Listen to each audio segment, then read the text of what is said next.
Pendant plus de 2 décennies, Anne-Sophie Lapix a incarné cette élégance tranquille du journalisme français, voix posée, regard assuré, sourire maîtrisé. Elle était l'image même du contrôle, de la mesure, de cette distance que l'on attend d'une byzantatrice du 20h. Mais à 53 ans, dans un geste à la fois inattendu et bouleversant, elle a décidé de parler. Non pas pour séduire les caméras, ni pour orchestrer un coup médiatique, pour se libérer. Ce jour-là, dans un entretien feutré, loin du tumulte des plateaux, elle a choisi de briser ce mur de silence qui l'entourait depuis trop longtemps. Depuis des années, les rumeurs circulaient, timides mais tenaces. Anne-Sophie vit-elle un amour secret? Derrière cette façade impeccable, que cachait-elle? L'interrogation persistait, presque coupable, dans les couloirs des rédactions. Et puis, sans prévenir, au cœur d'un été déjà chargé d'actualité, la journaliste a pris tout le monde de court. Une confession sobre, sans larmes, ni effet, mais d'une intensité rare. Elle a parlé de l'homme qui a bouleversé sa vie, un certain Matisse, un nom inconnu, discret, un visage que personne ne connaissait, pas de producteur célèbre, pas d'homme de pouvoir, pas de scénario prévisible, juste un homme. Et dans sa voix, une émotion qui trahissait à la fois la pudeur et la gratitude. Il a été là quand tout s'écroulait, dit-elle simplement. Ces mots ont suffi pour éveiller une curiosité nouvelle. Non pas celle du scandale, mais celle de la vérité humaine. Car derrière l'apparente stabilité d'Anne-Sophie Lapix, il y avait un monde de silence et de lutte, de solitude contenue. Elle ne cherchait pas à attirer la compassion, elle voulait simplement reconnaître une présence. La France, habituée à son ton neutre et à son image maîtrisée, a découvert soudain une femme vulnérable. Une femme qui, après des années d'exposition publique, osait enfin dire « J'ai aimé, j'aime encore ». Et dans cette phrase, il y avait tout. Le courage de s'avouer humaine, le risque de perdre une partie de ce mystère qui la protégeait, mais aussi la beauté de l'instant où le cœur prend le pas sur la carrière. Cette révélation a été un choc doux, presque poétique. Dans un monde saturé de confessions spectaculaires, celle-ci avait la grâce du murmure. Elle a bouleversé, non par ce qu'elle disait, mais par la sincérité qu'elle laissait deviner. Ce n'était pas seulement une déclaration d'amour, c'était un geste de réconciliation. Reprendre possession de soi-même après tant d'années de retenue, d'obligations, de rôles à tenir. Ce soir-là, Anne-Sophie Lapix ne lisait plus les nouvelles, elle en devenait une. Et dans cette brèche ouverte par ses propres mots, le public a perçu la naissance d'une autre Anne-Sophie, celle qui osait entière, imparfaite, mais vraie. Son nom a surpris, presque dérouté. Matisse, un prénom sans éclat, sans attache mondaine, loin du scintillement des plateaux et des dîners parisiens. Pourtant, pour Anne-Sophie Lapix, il est devenu le centre immobile de son univers. C'est lui, cet homme réservé, plus âgé d'une dizaine d'années, qui a partagé ses silences, recueilli ses doutes, accompagné ses tempêtes intérieures. Rien de spectaculaire, aucun cliché volé, aucun scandale, seulement une présence. Une constance rare dans un monde qui se nourrit de changements et de bruit. Dans les coulisses de France Télévisions, où chaque geste est observé, Matisse n'a jamais cherché la lumière. Architecte de profession, il bâtit pendant qu'elle informe. Il trace des lignes, elle relie des faits, 2 existences parallèles qui un jour se sont croisées comme par hasard. Il ne m'a pas vu comme la journaliste que tout le monde connaît, confie Anne-Sophie. Il m'a vu comme une femme fatiguée, hésitante, mais encore capable de rêver. Ces mots résument tout ce qui distingue leur histoire des récits conventionnels. Loin d'être un coup de foudre tapageur, leur lien s'est construit lentement, patiemment. Dans un monde où tout s'expose, ils ont choisi la discrétion comme refuge. Matisse n'a ni réseaux sociaux flamboyants, ni compte public. Il vit dans le concret, la matière, la pierre, les espaces à façonner. Anne-Sophie, elle, vit dans l'abstrait, les idées, les mots, les visages. Mais c'est dans cette opposition que s'est tissé leur équilibre. Elle dit qu'il lui a appris à respirer, à ralentir, à retrouver la simplicité d'une vie réelle. Lorsque les projecteurs s'éteignent et que les studios deviennent silencieux, c'est vers lui qu'elle se tourne. Dans ses bras, elle retrouve une vérité brute, débarrassée du décorum. Leur amour, dit-elle, n'a rien de spectaculaire, mais tout d'essentiel. C'est un amour qui ne réclame rien, souffle-t-elle. Pas de promesses flamboyantes, pas de serments impossibles, juste la fidélité du quotidien. Et pourtant, Matisse n'est pas qu'un compagnon, il est un témoin. Témoin d'une femme qui, dans le tumulte de l'actualité, a su préserver un espace d'humanité. Témoin d'un parcours exigeant où la tendresse devient résistance. Car dans cette époque où chaque couple public semble scénarisé, où la romance se confond avec la stratégie, leur histoire a quelque chose d'indémodable, elle repose sur la confiance. Ce que Matisse a offert à Anne-Sophie n'est pas une échappatoire, mais un ancrage. Il n'a pas voulu la sauver, il a marché à ses côtés. Il n'a pas cherché à la comprendre, il l'a écoutée. Il n'a pas tenté de briller, il l'a éclairée doucement. Et c'est peu être pour cela qu'elle ose aujourd'hui parler de lui. Non pas pour le montrer, mais pour lui rendre hommage. Parce qu'au fond, dans cette existence pleine d'images et de discours, il est celui qui l'a regardée sans vouloir la posséder.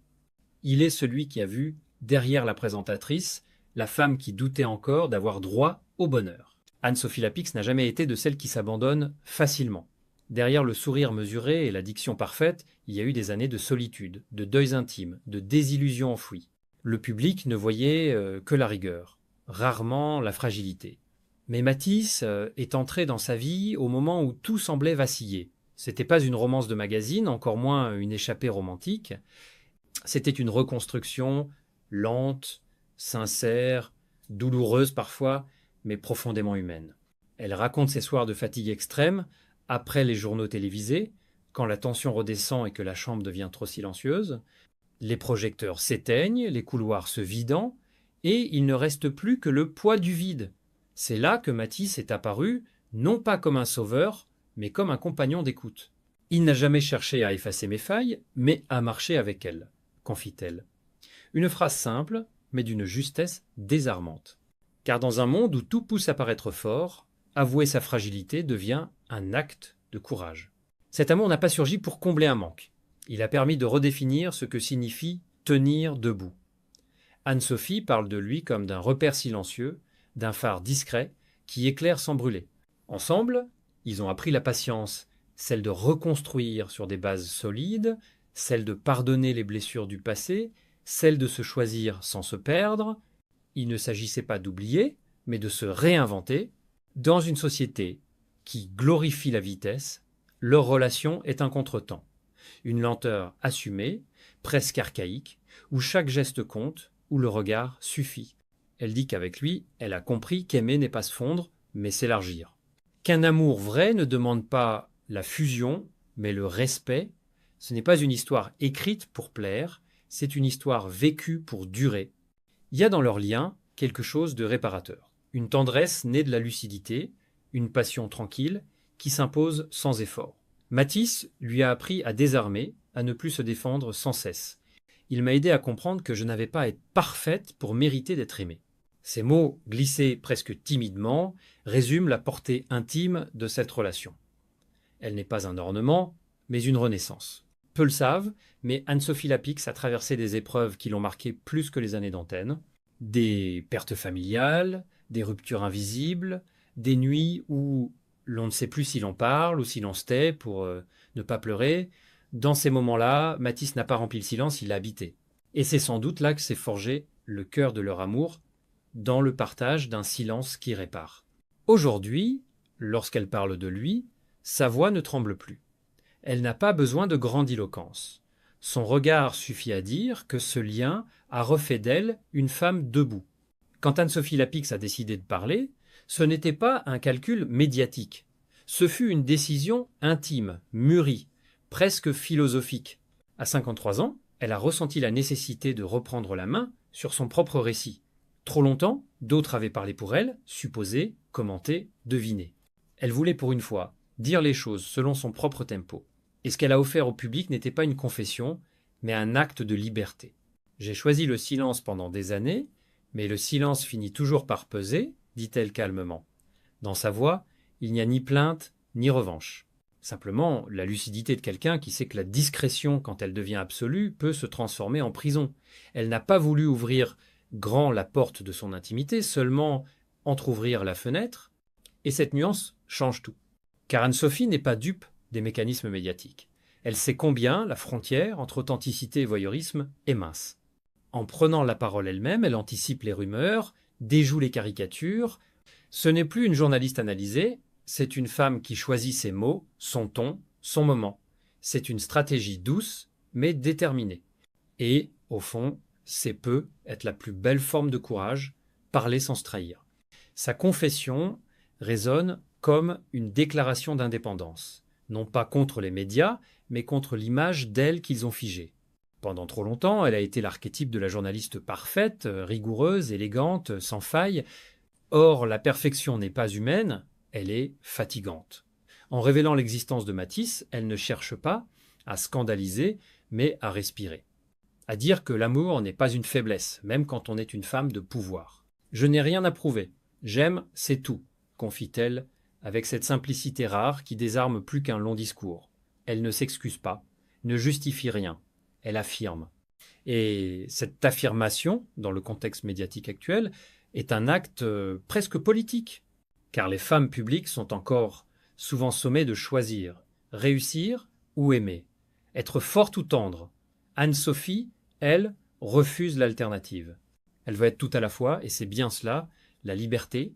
Les réactions n'ont pas tardé, soutien massif sur les réseaux, admiration dans la presse, certains y ont vu une faiblesse, d'autres une renaissance. Elle, impassible, a simplement continué son travail. Mais derrière la neutralité du ton, on devinait une paix nouvelle. Cette paix qui vient quand on cesse de se diviser entre ce que l'on montre et ce que l'on cache. Ce qu'Anne-Sophie Lapix accomplit ici dépasse son histoire personnelle. C'est un manifeste silencieux, le droit de se dire sans s'exposer, d'aimer sans s'excuser. Dans un monde où l'intimité se vend, elle choisit de la rendre sacrée. Et c'est en cela qu'elle redevient, paradoxalement, plus libre que jamais. Ce qui frappe dans la démarche d'Anne-Sophie Lapix, c'est l'équilibre qu'elle réussit à créer entre son rôle public et son humanité. Depuis toujours, elle représente l'autorité journalistique, celle qui questionne, qui incarne la fiabilité de l'information. Pourtant, en quelques mots, elle a renversé la perception. En parlant de son amour, elle n'a pas perdu sa stature, elle l'a enrichie. Elle a montré qu'une femme de pouvoir pouvait être à la fois lucide et émotive, exigeante et tendre. C'est pas une contradiction, mais une réconciliation. Pendant longtemps, la société a opposé la réussite à la sensibilité. On attend des figures publiques qu'elles brillent sans trembler, qu'elles inspirent sans fléchir. Anne-Sophie Lapix, elle, refuse cette injonction. Elle assume d'être multiple, faillible, vivante. Ce faisant, elle redéfinit le sens même du mot crédibilité. Non plus la distance froide d'une figure inaccessible, mais la vérité d'une personne entière. Dans une époque où la transparence est souvent feinte, où l'émotion devient marketing, sa sincérité sonne juste. Elle n'a rien vendu, rien mis en scène. Son témoignage est à la fois mesuré et bouleversant. Et c'est cette nuance qui le rend si puissant. On y entend le courage d'une femme qui ne veut plus choisir entre ce qu'elle fait et ce qu'elle est. On peut informer sans se cacher, dit-elle. Et à travers cette phrase, on comprend que pour elle, l'authenticité n'est pas un risque professionnel, c'est un devoir moral. Son geste inspire d'autres femmes du milieu médiatique. Certaines y voient une permission implicite, celle de respirer, d'exister sans costume. D'autres y lisent un avertissement discret, que la perfection imposée finit toujours par briser. Car l'émotion n'est pas une faiblesse, elle est le cœur de ce qui rend la parole crédible. Anne-Sophie Lapix ne se cache plus derrière l'écran, elle le traverse. Et dans cette posture nouvelle, elle met à nu la tension fondamentale de son métier. Informer sans se trahir, exister sans s'effacer, Matisse, dans l'ombre, continue d'être son ancrage. Il ne parle pas, ne commente pas, ne s'affiche pas, il lui rappelle que la force parfois consiste simplement à tenir bon ensemble. Il m'aide à rester humaine, avoue-t-elle. Et ce mot « humaine » prend tout son sens. Dans un monde saturé d'images, où l'émotion est souvent artificielle, Anne-Sophie Lapix démontre que la vulnérabilité peut être un acte de résistance. Qu'il est possible d'avoir de l'influence sans arrogance, de la tendresse sans faiblesse, du pouvoir sans masque. Elle ne cherche plus à séduire par son image, mais à convaincre par sa vérité. Ainsi, son récit dépasse la simple anecdote amoureuse. C'est un miroir tendu à chacun de nous. Il nous rappelle que le courage ne réside pas toujours dans les éclats visibles, mais souvent dans les aveux silencieux, et que parfois, la plus grande victoire est de se permettre de trembler sans tomber. Au terme de ce parcours intime, ce qui demeure, c'est une impression de sérénité. Anne-Sophie Lapix n'a pas livré un secret, elle a transmis une leçon rare, précieuse, qui échappe au tapage. Dans un monde où tout se montre et se commente, elle a rappelé qu'aimer peut encore être un acte discret, presque sacré. Sa confession n'est pas un cri, c'est un souffle. Une parole posée, mesurée, qui trouve sa force dans la pudeur. Depuis la diffusion de ces mots, la France a redécouvert une femme que l'on croyait connaître. Derrière la journaliste rigoureuse, c'est une âme qui s'est révélée. Elle n'a pas cherché à émouvoir, elle a ému par sa retenue. Ce qu'elle défend désormais, c'est le droit de vivre sans tout dire, le droit de préserver la part invisible de soi. Cette pudeur n'est pas de la peur, c'est une élégance morale. Je ne cache rien, je protège ce qui m'est cher, a-t-elle confié dans une phrase devenue emblématique. Et au cœur de ce message, un nom revient, simple et lumineux, Matisse. Il reste un mystère, et c'est très bien ainsi. Car l'essentiel n'est pas ce qu'il fait, mais ce qu'il représente. La présence tranquille, la fidélité silencieuse, l'amour sans façade. En lui rendant hommage, Anne-Sophie Lapix ne parle pas seulement d'un homme, elle parle d'une manière d'aimer, plus rare, plus lente, plus vraie. Les réseaux sociaux, les médias, les émissions ont tenté de s'emparer du sujet, mais rien n'a entamé la dignité de sa démarche. Là où d'autres auraient capitalisé sur l'émotion, elle a choisi la sobriété. Elle n'a pas livré de détails croustillants ni de coulisses inventées. Elle a simplement rappelé que on peut vivre un amour entier sans qu'il devienne spectacle. Cette retenue, dans une ère de surexposition, a la valeur d'un manifeste. Car son histoire dépasse la sienne. Elle interroge notre époque. Elle nous pousse à réfléchir. Que reste-t-il de l'intimité quand tout se montre? Que devient la vérité quand on la travestit pour séduire? Anne-Sophie Lapix, en refusant le voyeurisme ambiant, propose une autre voie, celle de la sincérité silencieuse. Une voie qui n'a rien d'austère, mais tout de lumineux. À travers son geste, elle redonne sens au mot amour, non pas celui des apparences, mais celui qui s'éprouve dans la durée, dans la tension, dans la tendresse sans bruit.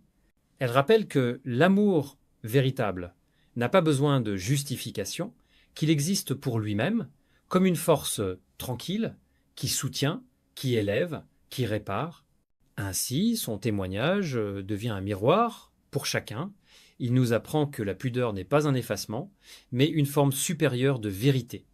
Et qu'au fond, le plus beau des aveux, c'est celui qu'on fait sans chercher à convaincre. Anne-Sophie Lapix, à 53 ans, ne prouve rien, elle vit. Et dans ce simple verbe, il y a tout, la liberté, la dignité et l'amour vrai. Dans cette confession rare, Anne-Sophie Lapix dévoile une part d'elle que la France ignorait. À travers son amour discret pour Matisse, elle réconcilie la femme et la journaliste, la force et la tendresse. Son geste n'est pas un dévoilement, mais une affirmation. On peut aimer sans s'exposer, réussir sans se travestir. En refusant la mise en scène médiatique, elle transforme sa parole en leçon de pudeur et de courage. À 53 ans, elle ne cherche plus la perfection, mais la vérité.